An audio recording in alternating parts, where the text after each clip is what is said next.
mateixa facilitat que quan escric a un amic.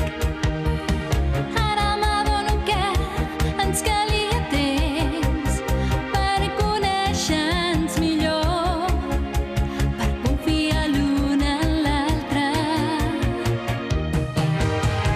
Però em sap greu i em fa mal haver de reconèixer que no es pot confiar en tothom.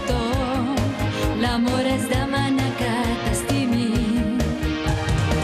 Però estic convençuda absolutament que no patiria tant si deixés de veure-ho així. Que no ho veus, per molt que tu supliquis, sé que tu ja no tornaràs. Sisplau, pensa en